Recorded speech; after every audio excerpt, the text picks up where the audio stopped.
ഇരിക്കുന്ന ഈ വേളയിൽ നിങ്ങളോട് രണ്ട് വാക്ക് സംസാരിക്കാൻ കഴിഞ്ഞതിൽ ഞാൻ ആദ്യം തന്നെ അല്ലാഹുവിനെ സ്തുതിക്കുന്നു.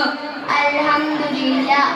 മുത്തുനബി സല്ലല്ലാഹു അലൈഹി വസല്ലമ തങ്ങൾ ധാരാളം മൂല്യങ്ങൾ നമുക്ക് പഠിപ്പിച്ചു തന്നു.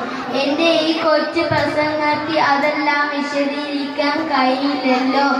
അതുകൊണ്ട് ഏറ്റവും പ്രധാനപ്പെട്ട ഒരു സംഭവം നിങ്ങളുമായിട്ട് പങ്കുവെക്കാം.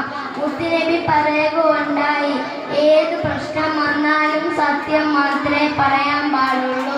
അത് അവിടുന്ന് പറയുക മാത്രമല്ല ചെയ്തത്, ജീവിതത്തിലൂടെ കാണിച്ചു തരികയും ചെയ്തു. അതുകൊണ്ട് തന്നെയാണ് ശത്രുക്കൾ പോലും മുത്തുനബിയെ അൽ അമീൻ എന്ന് വിളിച്ചത്. നാം എല്ലാവരും മുത്തുനബിയെ പിൻവറ്റി ജീവിക്കാൻ ശ്രമിക്കണമെന്ന് പറഞ്ഞു എൻ്റെ കുറച്ച് പ്രസംഗം അവസാനിപ്പിക്കുന്നു. അസ്സലാമു അലൈക്കും.